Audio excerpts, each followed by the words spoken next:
खुशी आपके और कहाँ स्वागत हुआ और क्या क्या जानना मालूम? मैं दरअसल आज मेरा जन्मदिन के मैं दिन अपने घर पे ही रहता हूँ, माता पिता और अपने अग्रजों का आशीर्वाद लेता हूँ। तो उस निमित्त मुझे आना था और संयोग ऐसा बना कि प्रदेश अध्यक्ष बनने के बाद ये पहली बार आना हुआ। पूरे रास्ते भर इन युवा साथियों का मेरा जोश, मेरा उत्साह बढ़ाता रहा और यही मेरी ताकत है। इन्हीं के दम पे जो राजनीति जो कुछ है सभी युवा साथियों।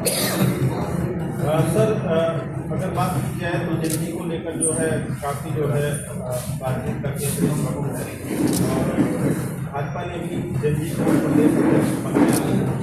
किस तरीके से आप 2027 को लेकर काम करेंगे और क्या क्या जेएनजी को लेकर जितना बड़ा विषय बनाया जा रहा है इतना बड़ा विषय है नहीं। मुझे ऐसा लगता है जितने जेएनजी अगर आप केवल उसे जंतर मंतर तक सीमित कर देते हैं तो उससे ज़्यादा तो आप प्रतापगढ़ की सड़कों पर हैं वो भी जेएनजी हैं। जो वो मेरे भाई बहन हैं जिनकी बात आप कर रहे हैं, आदरणीय प्रधानमंत्री जी ने भी कहा कि अभिभावक के रूप में वो उन्हें माफ़ करते हैं और इसमें जितनी गलती होती है उससे ज़्यादा मैं गलती तो नहीं कहूँगा, लेकिन एक बात है कि उनके माता पिता को भी ध्यान देना चाहिए कि देश की अखंडता के खिलाफ इस तरह की बात बोलना कि देश को नेपाल बनाया जाएगा, देश को बांग्लादेश बनाया जाएगा, मुझे ये न्यायोचित कहीं से नहीं लगता।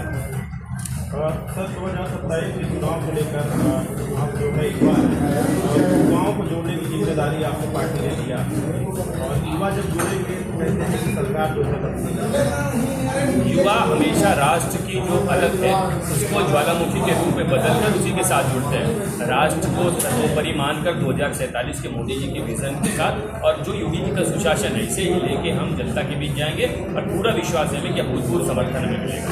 राहुल गांधी लगातार जो है युवाओं को अपने साथ जोड़ रहे हैं, छात्रों से संवाद कर रहे हैं और कल प्रयागराज में उनका कार्यक्रम है, तो क्या प्रक्रिया? अच्छी बात है, कुछ संवाद करना चाहिए, लेकिन जब संवाद का क्रम शुरू हो तो उसमें आपातकाल में बात करनी चाहिए कि आपातकाल में क्या हुआ था, वो कैसी स्थितियाँ रही। उसके बाद उनके दादाजी की एक वहाँ पे जगह भी है कब्रिस्तान में, वहाँ जाके कम से कम एक बार पुष्पांजलि करना चाहिए, अपने पूर्वजों को याद करना चाहिए। अच्छी बात है, छात्रों से संवाद कर लेना या बात कर लेना इसमें कोई बुराई नहीं है।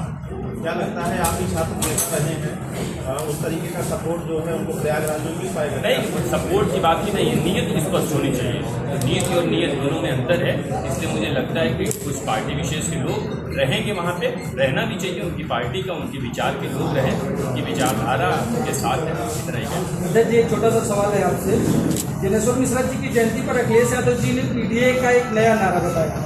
उन्होंने कहा कि पीडी का शॉर्ट फॉर्म पंडित है और पंडित और यादव का आप जानते हैं कब से मिलन है, कब से संबंध है, तो क्या लगता है कि 27 का क्या जनाधार होने वाला है? ब्राह्मण किसके साथ जाता है? ब्राह्मण का केवल जब आप ब्राह्मणों की बात करते हैं तो जहाँ सनातन की बात होगी, जहाँ सभ्यता की बात होगी, जहाँ संस्कृति की बात होगी, जहाँ वेदों की बात होगी, जहाँ अरण्यक की बात होगी, जहाँ हमारे पुराणों की बात होगी, ब्राह्मण उसको अपने सर का ताज मान के चलता है। और ये वही लोग हैं जो पहले उनके यहाँ के प्रवक्ता ने ये कहा, हमारी बहन बेटियों के लिए जो शब्द प्रयोग किया मैं आपसे कह नहीं सकता हूँ, एक कारण बताओ, नोटिस नहीं दिया गया। रामचरितमानस पर इस तरह की उचित टिप्पणी करने वाले कैबिनेट मंत्री को आज तक एक नोटिस नहीं दिया गया था, तो वो किस तरह की बात करते हैं? उनका दूसरा चरित्र वो हमेशा वही करते रहे, आगे भी करेंगे। वो कह रहे हैं कि 27 में मांगे चाहे पवन पांडे और प्रतापगढ़ में आप बैठे हैं, लगातार काम कर रहा है संगठन में, हमारे जिलाध्यक्ष हमारे साथ बैठे हुए हैं, लगातार काम कर रहे हैं, हमारे माननीय विधायक जी भी हैं। कुछ ऐसी विसंगतियां कह सकते हैं या कुछ इस तरह के डिस्कोर्स क्रिएट कर दिए गए जिससे हमारी कुछ सीटें गड़बड़ हुई। इस बार हम 7 की 7 सीट पर जबरदस्त लड़ाई लड़ेंगे और जो लड़ेगा वो हम ही से लड़ेगा।